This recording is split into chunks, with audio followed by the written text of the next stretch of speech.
You are listening to Film vs. Analytics, a Fantasy Points podcast where each day we discuss a new rookie based on the Dynasty ADP, battling them out film versus analytics.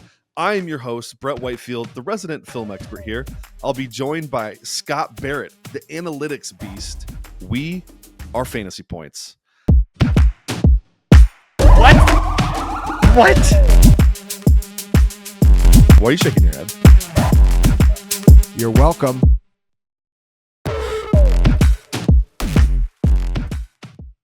Scott, we are an award-nominated show. Welcome in. How are you, sir? I'm doing good, man. You're crushing the intros. We've come a long way from last year with 7 different intro takes, and you're just one-shot KO. Thank you. The amount of media that I've been doing the last year in comparison to my life is kind of crazy. I think I've got some more reps under my belt, feeling confident and comfortable. You know what I mean? I'm happy to be back, man. This is just a fun show to do. Everyone loves it. And this is my favorite time of the year, is just digging into the rookies, breaking down their analytics, and also talking to you and picking your brain, seeing if you see things the same way. And if you don't, then having a vigorous debate. But I think, who are we starting off with today? I don't know how much disagreement there's going to be. Today we're doing Luther Burden.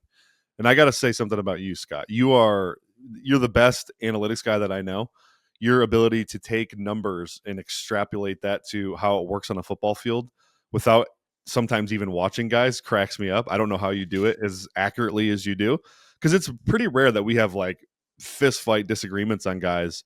So you're getting to the right conclusion without watching the tape, where I feel like the dummy that has to spend, 40 hours watching a prospect. So anyways. Well, this is what I say, Brett. It's like, I am not good at film. Like, I know people who are great at film, like super elite. And so like, it would take years to a decade to come close to you. And so like, this is my wheelhouse. I'm good at this. So I just go all in on this.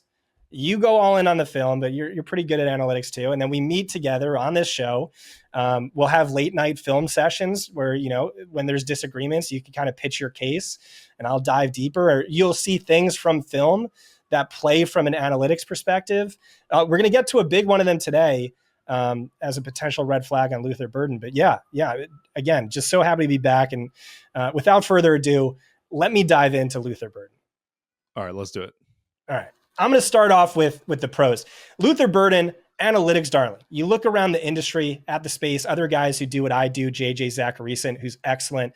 Luther Burden, wide receiver 1 for him in this class. And it's not too hard to see why. Burden, consensus 5-star recruit, made an immediate impact for Missouri as an 18-year-old true freshman, led the team in all-purpose touchdowns. He had 5 receiving, 2 rushing, 1 punt return. Next season went crazy. Age adjusted, best single season in this year's class, 86 catches, 1,212 receiving yards, 9 touchdowns, 13 games.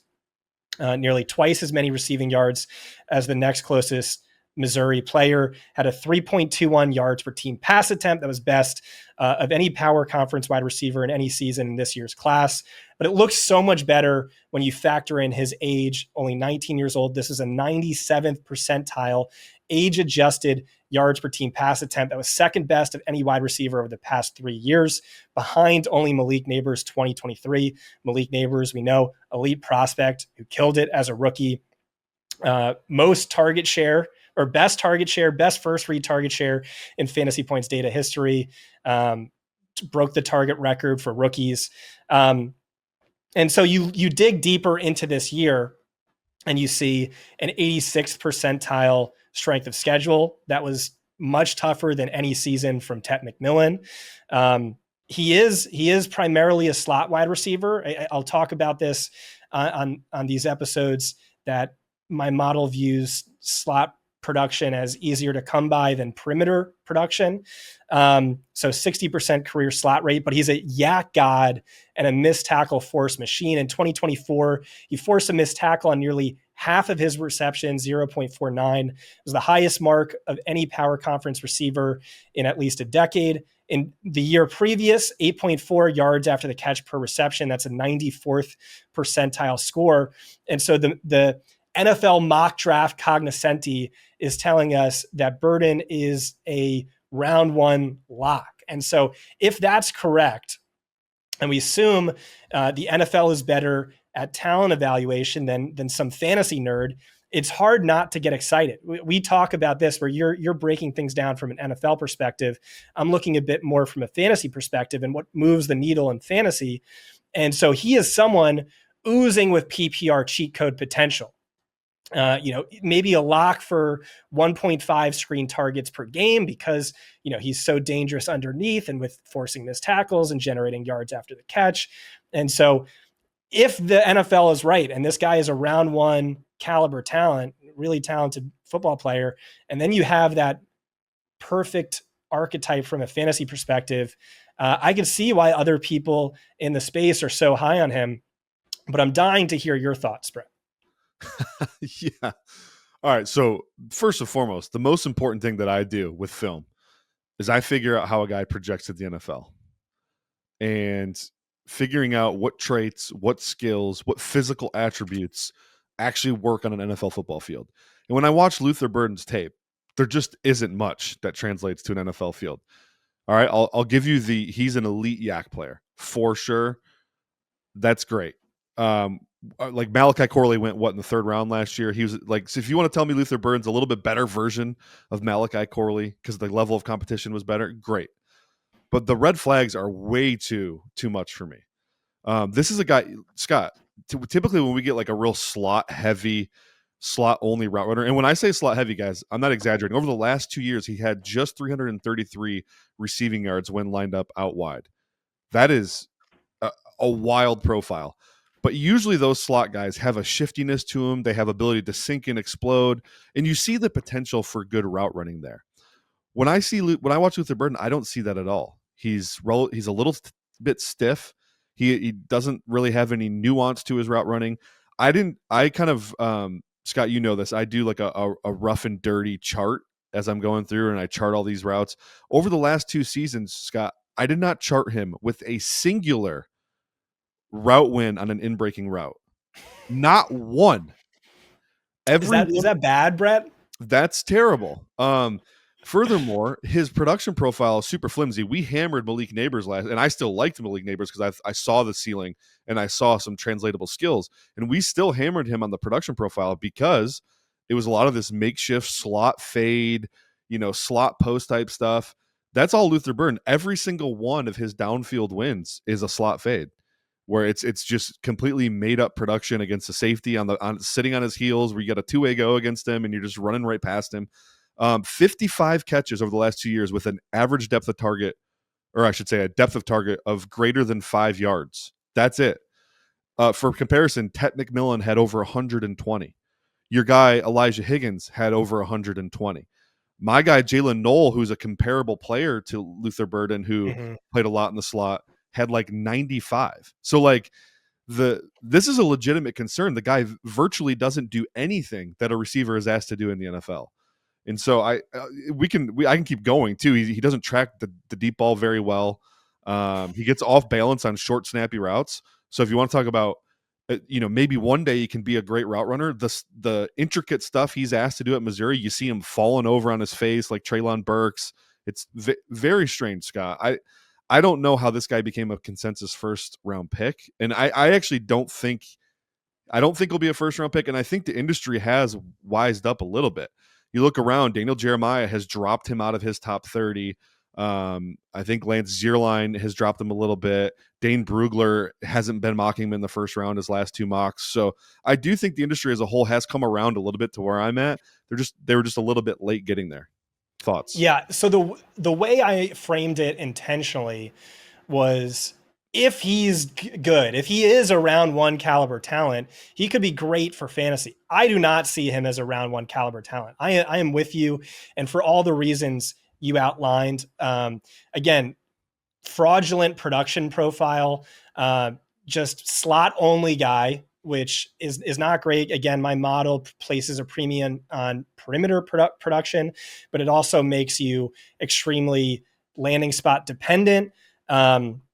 And then it's just so much of his production coming on screens and slot fades. We'll get to that in a second, where it is reminiscent of a Malachi Corley or a Wan'Dale Robinson, where like, I'm not sure this guy is really a great route runner. I don't know that he can really win reps one-on-one against a cornerback. It was a lot of schemed production, a lot of fraudulent production with that slot fades. We didn't hammer Malik Neighbors. We overly nitpicked Malik Neighbors as a tiebreaker between Marvin Harrison Jr. Sure. Malik Neighbors never came close to this, where he didn't have any slot fades in 2023, and it was just like a small percentage. But here's the list, right? Every 800-yard FBS wide receiver ranked by percentage of yards gained on screens and deep slot targets since 2018, drafted rounds 1 through 3.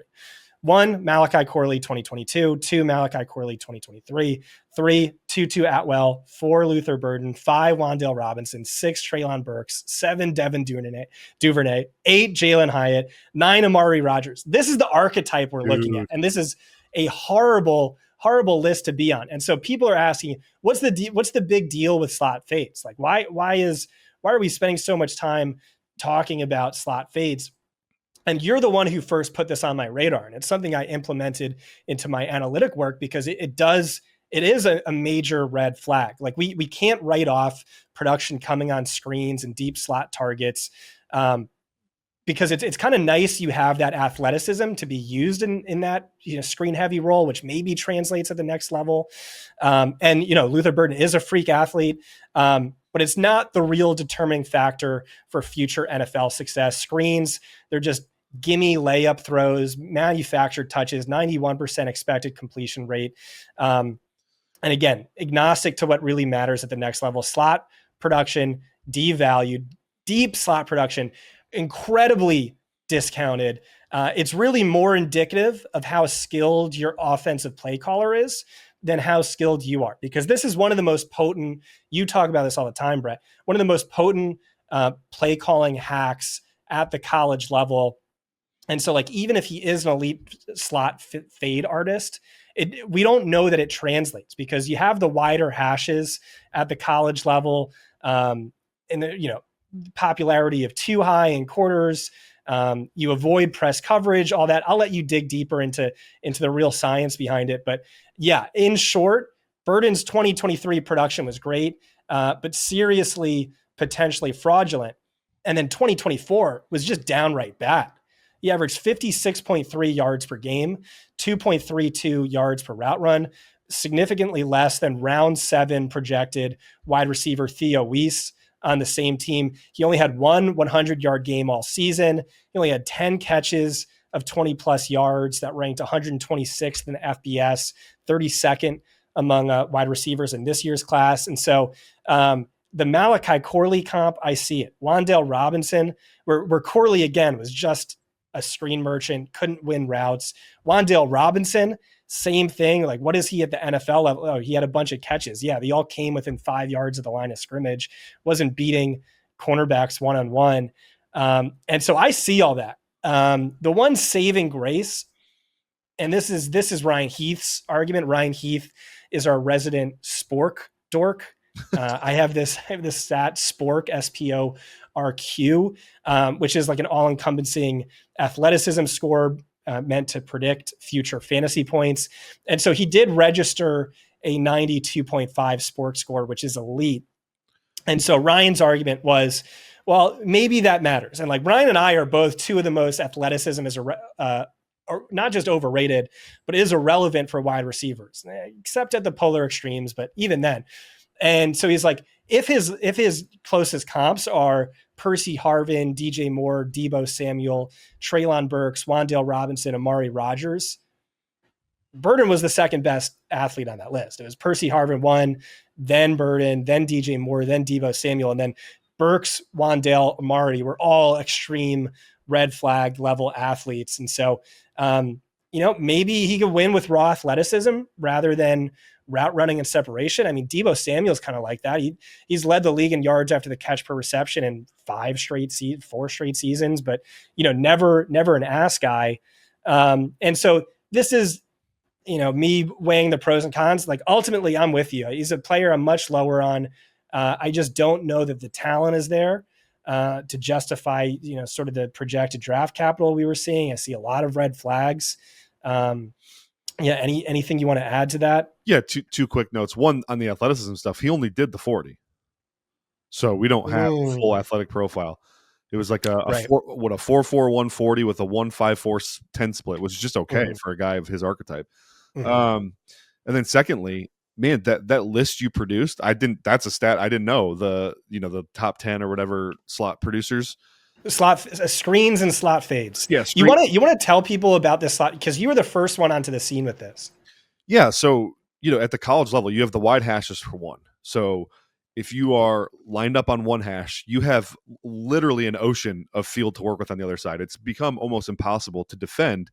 And you don't have that at the NFL level. Do not have that at the NFL level. Furthermore, quarters coverage at the college level is by far the most deployed coverage. It's really not close. Every team's base defense is quarters coverage, which is a too high safety look. And so what you're doing is you're effectively getting your slot receiver, and teams have figured out this is a cheat code. So they're putting their best athlete in the slot, and you're allowing that player to run into this ocean of space against one defender in quarters coverage who, like I said, is usually back on his heels, and you basically have a two-way go, which means he has to defend the entire field against this one player who's probably way more athletic than him. And it's become a cheat code for the last 10 years in college football. I can't believe people haven't caught on to sniffing out these profiles sooner, but I mean, this is wild. So that list, though, is pretty damning to me, Scott. And here's the thing. From an NFL standpoint, the draft is all about risk management. And why would I take that type of risk as early as the first round? We want to get into day two and talk about maybe a late second, early third round pick because the yak upside is so good.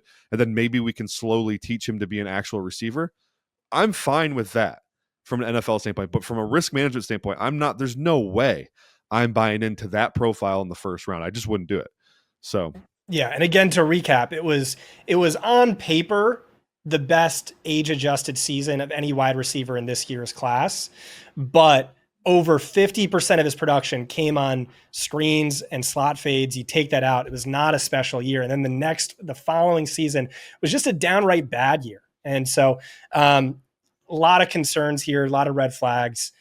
Ultimately, where did Luther Burden check in for you? I think he's my wide receiver 8 in the class with the day 2 grade. He's right there with like Isaiah Bond and guys like that who had a disappointing year as well. So, well, we'll have to get into Isaiah Bond because I actually liked him more than I ever expected. But yeah, I mean, your film score factors in as a variable into my ranking. So I'm going to be much lower on Burden than industry consensus. Like I said, a number of guys have him 1 or 2 based on their analytics work, and they do a great job. But I'll definitely be somewhere in between, closer to where you have him.